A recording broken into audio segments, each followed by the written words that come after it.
Welcome to episode 6 of the Nomadic Parents. In this podcast, we're going through month-by-month development of our young daughter, Zakira, whilst we're traveling on the road, working as digital nomads. And we're here in our new house in Ayampe in Ecuador, which is a beautiful location in the jungle, just on the coast. For those of you who haven't listened to this podcast before, we're always going through 4 very important topics month by month, which are... It's sleep development of our child, and this month is from 5 to 6 months, and cognitive development, physical development, and parenting challenges. And then on top of that, we always sprinkle in some topics which you find important for this month or which you figured out along the way in this specific month. Hey guys, my name is Sylvia, this is Zakira, and together with my husband Georg, we're launching a new parental podcast.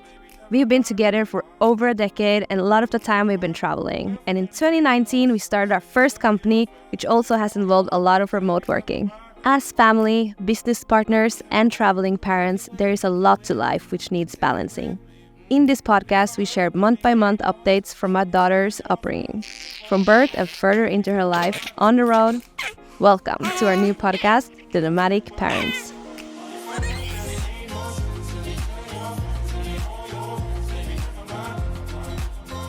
First of all, it's been a hectic month. She's really developing fast now. I feel like the growth spurts there. I read that somewhere that they jump in development, and I really feel like this month she jumped, and I feel she's starting to turn into a human, and now you can really feel the transition from just being us two to having another person with us. Until now, I feel like we just had a baby or like a sack of potato, that's fine. And now you really have to take into consideration what she wants, what she needs in a different way than just a baby. For example, she loves to go swimming, so now we're trying to look for a place with a pool like this house and go to the beach and bring her into the water, and also think about when we order food which she would also like to taste and stuff like that. Yeah, I can just agree with that. We're actually, for those of you only listening to this podcast, it's the first podcast episode where we're actively gonna bring in Zakira. She's here behind us on the floor playing. Until now, all the episodes we've been recording, she has been deeply asleep.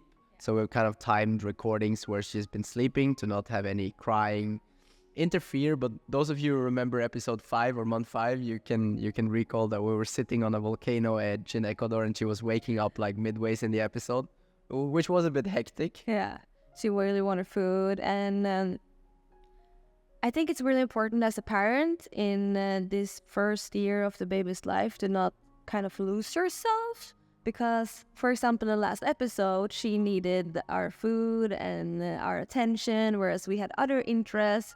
We wanted to record a podcast, so it's important to try to find some balance. I know a lot of people say, do the stuff you want to do or relax when the baby's sleeping, but I think it's important to find a middle way, like now when she's just in the background. Yeah. So we're planning to take her in. We're going to do a couple of minutes into this episode, having her in the back, and then probably midways during this episode, we're going to bring her in and introduce you to her a bit. So really recommend to check this out, this episode on YouTube as well. Leave comments on YouTube because we're getting more and more comments. We love that, so we're going to try to answer questions. Maybe you can just tilt a little bit so that they can see Zakira behind you, the ones coming on video. No, you can't see. Other way? This way. No, she's behind my chair. Well, it will be a surprise. Or midways in the episode. Well, let's jump into the field. I feel you've really touched our first topic already, like bonding with a newborn now that it's becoming a person. I can just from my side share that I feel I've really bonded over playtime. Yeah. She really... Like you're really good in playtime. I'm more of the covering the physical needs. Absolutely. Like, You're the life machine. Yeah, feeding her, changing the diaper. But I'm also changing the diapers and I'm also feeding. Yeah. Not like, to the extent which... No, it's different. And you play much more than I do. That's my point. Yeah, we definitely fill ourselves well there in different roles. But you can tell, like, when she has been laying for a while, you know, when I'm approaching or she's seeing me, it's like immediately hands up and smiles and like, what's gonna happen now? So I've been like in month 4 and 5, I was very actively like always pursuing playtime, just to make her understand play as fast as possible, because I think it's a very important part of starting to develop cognitive skills and physical skills. But now I'm actually a bit like not restricting it would be wrong to say, but I'm also trying to approach her sometimes with a not so super joyful mood and just a lot of energy. Yeah, because I feel if I always approach with a lot of energy, that's what she's expecting, you know, always. And I think maybe that's something that some parents have overdone or something, which I'm conscious and careful about not doing, because if she's always just like, someone is coming, something is gonna happen, can get very tense. Yeah, you get a child with a lot of energy, because she's just gonna mirror our energy. If we're gonna touch upon that a bit later, but for example, if we are in an argument, she's also tensing up. Absolutely, yeah. We've had some experience with that, and definitely feel it. But it goes back to the point what you're saying. She's really these weeks getting into a human, her character. And also, I feel after 6 months being with her, we are really becoming confident as parents. I feel like we're really settling into the role and this new personality trait, or like this new a person we are also becoming, you know, because we are also putting the hat on as parents. Yeah. And now I really feel like, okay, I got this. Yeah, no, I can only agree with that. My biggest maybe like relief and surprise at this point is like the way it's actually not such a burden. You know, I think a lot of people scare upcoming parents that it's like an amazing crazy burden, and this may be very different from person to person. I'd say we're persons with a big capacity, so maybe but that's what I mean about we're becoming more confident and settling into our roles, because if you listen to this podcast some months ago, you did not feel this way. Absolutely. No, I felt like you were sacrificing a lot. I felt I was, and I felt that was like a rapid change, but actually now it's like she's always just there, you know. So can you picture a life without her now, or how is? No, that will feel very, very lonely. I'm definitely like growing into that kind of sense. I've always been like a bit I don't know, shocked by parents who are like, my kid above everything, and you know, like, of course family above everything, but I think like for me, you as a partner are still like above her reign, you know. Maybe you feel different as a mother, and maybe I should feel different as a father, but I'm not like her in front of everything else, you know. But definitely no, I couldn't imagine a life without her. Nice to know. I'm secretly trying to make Gary want another child. It can be adopted, but if the adoption process doesn't, it will be adopted. Well, let's move into about other topics. Intro-wise, I just want to mention, like, her face has really changed the last month. Yeah. Like, you can really tell she's taking... I feel like this fits under physical development if we're going to keep the theme. Yeah, we can touch back on the theme, but I think it's a big, major, like, step introduction-wise. Like and a mark for the 6 months. Yeah, and also that we can feel and see that her teeth are closing up to coming. Yeah, she's biting on everything and, like, teething a lot. She's biting a lot, and also that you see that she's starting to form like some cognitive intelligence, like the way she plays, the way she recognizes objects. Oh, it's fine. The way she's like moving things and taking her different toys or stuff. Maybe on the mark of toys, you know, we spoke about it in month 5, but we've still not really like bought a lot of toys, but we have now bought a new toy. Yeah, we bought 2 toys. We were last week in the Amazonas, and that's where we bought both of their toys. So one is a rattle, really cute, but a very special rattle. Yeah, souvenir, kind of organic. Let me just move her back on her spot, and I'll bring the rattle. And then the second toy is an inflatable kind of ring with a seat under, which holds her up. like an infant bathing swim toy. So I just had to check on her there, but she's doing fine. We'll bring her up soon. This is the rattle. Maybe you can make a sound for the one this way. It's a very, you explained it already, or? Macaracha, is that what it's called? Yeah, macaracha or maracha or something, but like indigenous made. Yeah, Beautiful. it's red, made of wood, and she loves it. Yeah, and then the ball, you talked about the ball already? I didn't talk about ball, I talked about inflatable toy, the swimming thing. Okay, so we actually got 3 toys. We just yesterday. But I think we're building up the essentials here. Yeah. Because most of the toys we've just, as we earlier mentioned, just picked random objects and toothbrushes and flowers and things but now we had the rattle, indigenous rattle, and a floatable swimming ball quite big that she can already touch and move and lift. Yeah, a huge ball with a frozen theme on it, which I found really funny. But both of her toys, the inflatable toy and the ball, is blue. Yeah. Light blue. That's nice. Last but least, before we go into the specific topics, she has been stretching a lot. You've come to me several times and said, like, look, George, how big she's become. Yeah, she's it's really funny when we go play with the other kids, because everyone just talks about how long she is and how big she is, and that she doesn't look like she's 6 months. But I think it's just different for Ecuadorian kids and Norwegian kids that were just born bigger and stretch a lot in the beginning. And also girls do grow really rapidly the first years of life. Yeah. But she's definitely becoming big. All right, guys, let's jump into the 4 topics: sleep, physical development, cognitive development, and parenting challenge. And first up, sleep and sleep patterns. What's the big difference from month 5? She is sleeping longer in the nights, I feel. Or actually, the biggest change is that she's sleeping more, how can you say, she's deeper in sleep. You can do more stuff with her when she's truly asleep, and like, if you carry her, her head, for example, can hang down without her waking up. She couldn't really do that some months ago. And she does have much more awake time. She's more awake in the days. Yeah, like, for example, now she doesn't have these small continuous naps all the time.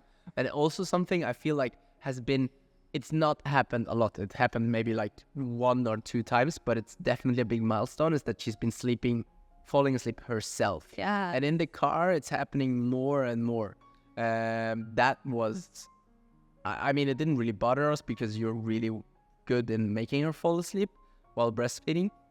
But we've definitely been looking forward to that. She can fall asleep herself. Well, she can just put her down and she falls asleep. Because we touched that topic in episode 4 and 5, but that kids get very, very, how can you put it? Like, they cry a lot when they try to fall asleep themselves and can't. They're not really able to, I guess. But I read somewhere that now in the 6 months, you can start putting her down and let her cry a bit, like it's called a 10-minute cycle thing, and train them to fall asleep on their own. Yeah. So now that we have a house, we also got a traveling bed.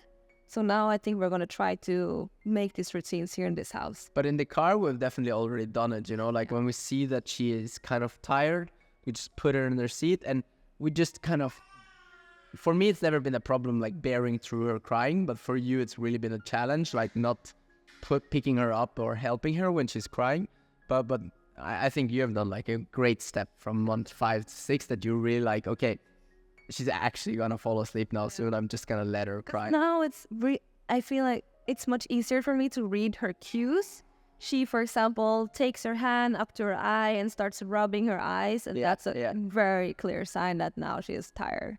And then normally within 5 minutes of kind of complaining, she will fall asleep.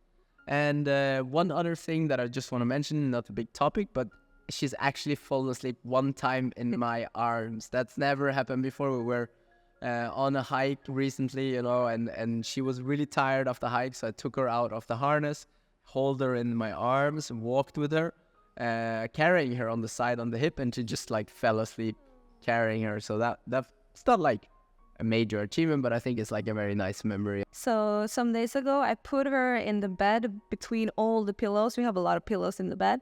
And she was just looking at me pack our stuff before going to Amazonas.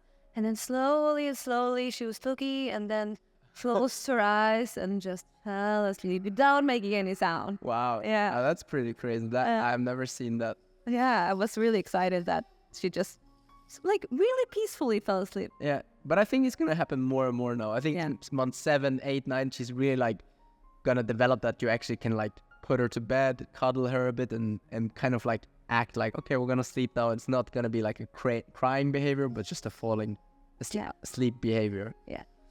George is picking Zakira up from the background here, and we're going to move from sleep patterns and development into physical development. So for the ones of you joining on video, you can see her. And for the first time in the podcast, hello. Before we jump into physical developments, do you want to have some words, big lady? Not yet. Let's give her some patience. 1 minute. We have 1 minute. Dada. She's having her silent moment. She's having the moment of, you're never going to get a word out of me today. No, I don't want to be parties. All right, but for those not joining on video, she has very distinct blue eyes, but the eyes have changed a bit the last month from very crystal blue to you're saying a bit more like mine with this kind of green yellow inside. Yeah, a circle around the, I guess it's called pupil, like the black part of the eye. And she's become of the heart. She's become very tan. If we can put in some pictures of her, before we came to Ecuador, she was kind of like a pale ghost. Yeah, now she's tan. Now she's probably tanner than mommy even. Yeah. And you can't really put sunscreen on babies before they're 6 months. So now we've started also to like pre-start a bit to put on sunscreen and repellent and stuff like that. But the problem is, even though they are in shade, their skin is so sensitive to UV light. So even like reflections of other places make her tan. Yeah. She was in the shadow a whole day and we got home and she was so sunburned. Yeah, it was really bad. Don't come hating on us, but she was in the shadow all day. I was really careful, put on sunscreen, put on like a white towel on her when she was sleeping and stuff. But when we came home, she was burned and had a fever the whole day. And other physical developments is like the last weeks, her hair has started to grow rapidly. Yeah, she's lost all the baby hair. Yeah, I think this is very different baby to baby, because we have seen a lot of kids here in Ecuador with lots of hair, but she didn't have so much hair when she got born, and now in month 4 and 5, she just kept on losing, so she almost didn't have any, but now the last week is grown like probably 3 centimeters. And I don't know what happened, but this is a blonde baby now. Blonde with blue eyes, and that everyone, it's kind of annoying actually. Everyone, when they meet her on the street and I'm holding her or Gary is holding her, they're like, oh, blue is like the dad. She looks so much like the dad. And I'm like, hi, I'm probably just au pair, the babysitter. Oh, no. She's probably gonna turn more like but you. I'm not joking. 90% of the people do comment on it. Yeah, it is a bit strange that you have so dark hair, so dark eyes, so dark skin, but I promise this baby came out of her. I have proof. But I am quite happy she has blue eyes, because I always wanted blue eyes like my dad as a child, so I'm happy to give it to her instead. Well, she's also started to roll a lot, and she is starting to crawl, like not like really, really crawling yet, but the last 1 week, we've really seen like the start of that she understands how to crawl. Yeah, starting to tuck her knees and trying to kick a lot and push with her hands. And she does move, but it's more rolling, moving, and stretching. And she loves moving on her back, like stretching up her legs. And we can't really have her in bed or something like an elevated surface alone anymore, because It goes fast. within a couple of minutes, she can have moved several meters. And the weirdest thing I find is like that she moves the most when we're not there. Like when we're in the room, she's kind of like focusing on toys or other things. But if we're gone from the room, like if we're in the bathroom together or something and coming out, then she suddenly is like gone 2 meters on the floor. But it's very typical that babies try to follow you. So they try to crawl towards the door, which she's definitely doing. She's really good at gripping stuff now and training on the pinching grip, which is taking her thumb and index finger, is it called index finger? Yeah. Together and picking up details and stuff. So we're going to be training on that now. We're going to be training on that the next weeks and have gotten a baby chair, and we'll probably put smaller foods in front of her. Yeah. So the picking up has been a thing, and also when we're sitting to eat, like I'm having her on her lap, my lap, or you are having her on your lap, and suddenly she's grabbed like a big portion of our food. Yeah, like this morning she stole Georg's eggs. I didn't even look at her. I was like talking with you, and suddenly I see her. She has her mouth full of scrambled eggs. Well, it's fun. Let's move over to cognitive development. So here we aim to talk about more the mental development and what's happening inside her brain and personality-wise. So you want to start on that one? Yeah, I think as a nomadic parents, but this also accounts for people living in their homes. It's about creating challenge for their kids all the time and like being creative. You don't have to. Remember, you're way smarter still, so you don't have to challenge yourself so much. It's not about spending a lot of money or buying things.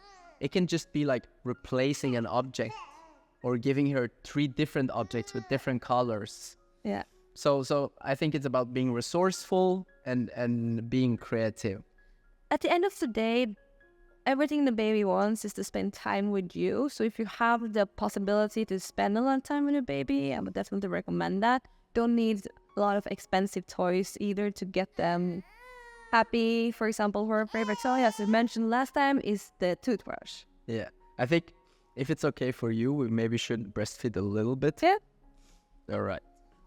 And Silva's just picking her over. If we're shredding something out of the video here, it's to not reveal any sensitive parts. It's really funny about the breastfeeding because before I became a mom, I was really concerned about flashing the boob and breastfeeding in public places. Oh my God, that has changed. Yeah, whereas now I feel like it's the most natural thing, but I'm also surrounded by people who don't give a F. So I feel influenced by them. I hope it stays that way. Letting the boobs show the light. Well, more points under cognitive development is definitely about she's starting to build a sense of trust and also skepticism, like in a way she didn't have at all before. It was just like all were aliens, all objects were aliens, everything was interesting.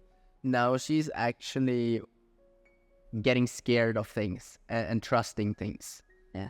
And I think it's not been a big thing the last month, but I think the next month is gonna come up more and more, where we have to set boundaries or also push her to take steps. And also, when we're talking about her developing a personality and stuff this month, I feel like it's much easier to read her cues. You can hear the difference now between I'm tired, I'm hungry, now I'm bored, please pick me up, and all of those. Yeah. And it's probably very different from baby to baby, but I feel Zakira has, now you understand the different types of complaints. Yeah, she's actively communicating with us. And another thing of the cognitive development is her ability to recognize objects again and again. Before you could give her the same toy 3 times and she was still observing it like it was something new. But now you can give her like different objects and she will instantly recognize what this was. Like when you're giving her the pacifier, which you can eat from, she's immediately like putting it in her mouth. If you're giving her the rattle, she's immediately shaking. For example, a cup. She understands I need both hands on the cup, or this is the part of the spoon which I need to put in my mouth, and stuff like that. Yeah. and also plates, like plates of food and what is food. She has definitely developed like a sense of understanding for, because she's not kind of like just touching and looking. She's like actively going for it and eating it. Yeah, but that's only when we eat dinner. So she understands dinner time and family meal times. If that makes sense. And she's also something that I've personally bite the mark to, is that she is recognizing types of plates. So I remember some days ago, before we returned here to Ayampe, she was laying on your stomach, and in month 5 we showed you guys and talked about how one of our favorite places, holding her up and kind of like making sounds into her stomach. Yeah, I'm blowing raspberries. Yeah, that's what it's called, blowing raspberries. Yeah. All right. So yeah, doing the blowing raspberries or playing like dinosaurs and stuff. And she was laying on your stomach and doing it at least 10 times, like putting her mouth down on your stomach and doing like wow, and then looking up for your reaction. It's really funny, and like she hasn't really done anything similar to it. A little bit in like start of month 5. You remember when we were holding her up and doing the blowing raspberries? Yeah. Then she was kind of like doing back like wow, the sound, but not really the motion. But it was really different because you hadn't done it at all. You had just put her on your stomach and relaxed, and she just started doing it by herself. And then I laughed kind of the way she would laugh, and then she did it again and again and again. It was just fun. Yeah, that was a big step, and she's also recognizing people. Like especially we've seen it. We're talking with my mom on FaceTime. Yeah. It's just like every time she hears my mom on FaceTime, you can see that she's starting to get excited and she want to look at the phone. Yeah, and also now that we were last week in Amazonas, she was held a lot she was held a lot by the woman that kind of run the place, and she loved her. She really recognized her, and the dog. She understood that, okay, this dog is nice. I can drag him in the ear. And yeah, it's recognizing who she can trust and not trust, and who she can play with and not play with and stuff like that. I mean, we have talked a lot about her love for dogs and animals, but we're continuing to build on that. She's like every dog and animal we meet, she gets to touch if it's possible. But another cognitive development she's been really accelerating at this month is talking. She's babbling a lot and started shouting for stuff and asking for things. For example, if she throws toys away or wants more food, she will start to scream, but not scream as in top of my lungs scream. It's more like Yeah, and also asking actively for things, for objects or things. If they're fallen away from her, she makes sounds to get them back. And she has been saying mama and dada several times, but I don't know, I know a lot of parents is like, oh, she said it, and then marking it like a big time. I don't feel like we're there yet. Maybe we're setting the standards too high. But she said it like several times, but it's just been in the flow of babbling. Yeah, I agree. I'm not sure if it's actively asking for us. It's not asking for us. But I think she has picked it up from us. At least the dada. I think so too, because we have said it a lot. Yeah. But I want to wait till the first time where she's like, look at me, and goes like several times in a row, like dada. That's for me like the mark, Okay. Yeah, well, last topic. Zakira is just falling asleep here. Do you want to hold her the rest of the episode, or do you want to put her down? I think she's gonna wake up if I put her down at this point, so I'll just hold her. All right. Yeah, that's the most easy way to make a baby fall asleep, is just having her nibbling on the breast, and she'll just pass away. I was looking at her like the last 3 minutes, and her eyes was just like slowly closing. Because it's comforting for her. Yeah. She feels safe in the arms of mommy, and there's food, there's the nourishment and comfort of. Yeah. It's okay, I would recommend every mom to try to build on that, like from birth on, try to always practice falling asleep while breastfeeding. Actually, they don't recommend that. Why? Because you become kind of the pacifier of the baby. So, for example, the baby becomes addicted to sucking to fall asleep, and it's not because breastfeeding is supposed to be just about the food, the practicality of feeding the baby, and that's All why right. they recommend instead giving them a finger or the pacifier or something to suck on that's not you. It makes a lot of sense though, but it's for me it's so natural, and I don't see it's like a negative thing, and she doesn't misuse it. Yeah. Like she really just enjoys this and needs I it. feel like she misuses it. You know, when she's crying and she's like, "Nah, I don't want to fall asleep on my own." Then I'm like, "Okay, I will feed you," but she's not hungry. You know. All right. But I enjoy it. So if you guys listening to the podcast as mothers who can breastfeed, I can recommend it. But of course, we need to set some limits. Last point, parenting challenges. There have been some. I don't feel they've been like growing or being like extensive. I wouldn't say that we're having any major problems. As you said earlier, I feel we're really setting into our roles. It feels natural. I'm happy.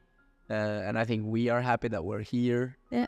Having time and being alone and peace. But she is absorbing our mood more and more. Yeah. We had kind of like had some episodes the last weeks where we have been stressed or also like arguing with each other, and she has really been picking up that mood. Yeah. It's also like our dog, Lola. She, whenever we argue, she goes into hiding. She's super conflict. But What do you call it? In Norwegian, we call it konfliktsky. yeah, she Avoids conflict at any cost. She will like run away. yeah, and it doesn't. It's not like arguing, like throwing stuff, just like tense mood, and obviously disagreeing on something. Lola is gone. But Zakira also kind of starts to absorb it a bit. You can tell that if we have been like arguing for some minutes or something, or some hours where we've like been in a bad mood, then she's also like carrying that on for a while. Yeah. So I think that also will be a challenge for us to remember when we were kids. You know, how did we feel about when our parents were fighting? And I'm not saying I don't really know what my opinion is on it yet, because I'm definitely not of the opinion that you should never fight in front of your kids, go into another room, you know, because I think it's a natural process. But you should not fight in front of your kids. No, not like I don't think you should. not like highly or verbally or you know. I heard somewhere that a really nice way to solve it is to talk as adults and say, okay, let's have this conversation later when we're both cool down and the children are asleep. Yeah, that's actually a nice way, like being like not faking anything in front of your parents. Like I think your kids. I think the worst behavior can be like you're secretly like actually fighting the shit out of each other, but you're like every time your kid look at you, it's like no, it's okay, don't worry. No, and really want to teach her to show and feel all the kind of emotions. But it's more about choosing the time, because it does make your children a bit unsafe. Yeah, and I think you're touching the right point there, like confidence and safety.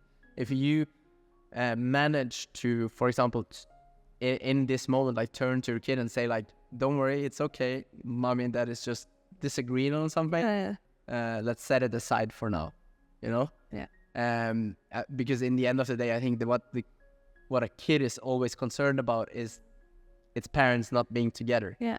And definitely in our world of today, where it's a very common thing, seeing like parents splitting up and not being together, that's a feeling of safety I always want to make sure Zakira has. Yeah. And also you show them with a good example that communication is key, because even though we're kind of the persons that do get in heated battles, we're kind of very butt-headed and stubborn, both of us. So showing her that we are also able to, okay, take a step back, breathe, and then pick it up again later is a trait I would love to teach her. Yeah, absolutely. I think we can only improve on that. Yeah. But I'm glad that we both see it and we're both aware of it, and I think that's like, yeah, it's almost like a therapeutic thing, you know. It feels a bit like therapy sitting here. Another challenge we've had this month, some weeks ago, Gear went up Chimborazo, a huge volcano here. It's almost 6,300.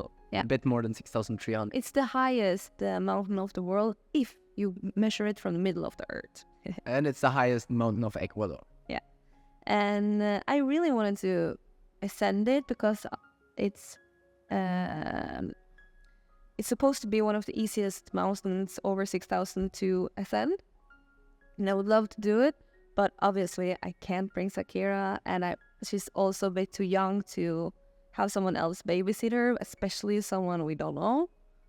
And I find it a bit challenging this weeks when we've been exploring so many mountains, and normally we do mountaineer, to be kind of left behind. Yeah, I can understand that, and I'm trying not to push it too much. I think if we wouldn't have Zakira, or Zakira would be way older, I would be pushing it a lot, like staying a lot up in the mountains and climbing a lot of 6,000s here, and also pushing you. But I see that you feel it's a bit sad that you can't join, and we also have been like experiencing a bit of issues with with altitude with Zakira. Obviously nothing severe, and we're always like going down again. But I remember when we slept those 2 nights at like 3,800, 3,900. She was sleeping bad. Yeah. She didn't have a good sleep. A lot of squirming and not like crying, but like uncomfortable. Yeah. So altitude has been a thing. I don't think that's a very common problem for parents. But one thing that it may be more common is that we have from a very early age always been hiking a lot with her. We love hiking and walking, and we always take her in the baby harness. And actually now 2 weeks ago when we were driving around Ecuador, it's been the first time where she's been complaining about the length of the hikes. Yeah. It has to be said that they were very long. One day we went like 18 kilometers. Yeah, it's a whole day hike. Like 14 hours or something like that. So I can understand that she gets tired of a harness in the end there. It was really just the last hour. But the day after, or the 2 days after, Yeah. no, I think the day after, she was also like almost like immediately complaining about the harness. I don't think it's going to be a consistent issue. We went for a 1 hour hike. Yeah, I don't think it's going to be consistent. But she has definitely like picked up of, I can actually complain about this if I don't like it. That was not the case some weeks ago. But it goes back to what I said about her personality developing, because we as humans, we also don't feel always like hiking. Absolutely. No, I think it's not a big issue, but I am a little bit concerned because I love hiking. You know, I don't want to push her limits so that she starts hating it. And last but not least, I think her weight is starting to feel a bit like you have several times kind of said like, oh, can you take her? Or, oh, she's getting heavy. Especially moving her in and out of her bed over in the fence of it. I really feel it in the lower back. Yeah. No, I can understand it. She's like 9 kilos now, something like that. Oh, yeah. 9, 10 kilos maybe. She's been stretching a lot, definitely like getting longer. So, but I still enjoy it a lot. I think it comes into a period where I actually love it a lot. And something we haven't mentioned is that I've started to carry her on my shoulders quite a bit. She's starting to understand to hold herself in place. So we've already been talking about investing in these bigger baby carrier backpacks. And I think with that, we're touching down. This is it for month 6. We're really excited to bring back Zakira in month 7. She'll take in another leap in length, and probably there's a lot of new stories to tell by then. And her face is gonna probably really settle into her traits, and she's gonna turn into her own person even more. Yeah. Remember that you can always listen to this podcast on every major podcast platform. We're also publishing video versions on our YouTube channel. So leave comments on YouTube if you have questions. We're more active there. And I guess that's it. Yeah, that's it. Thanks, guys, for watching or listening in. And see you next month 7. Bye.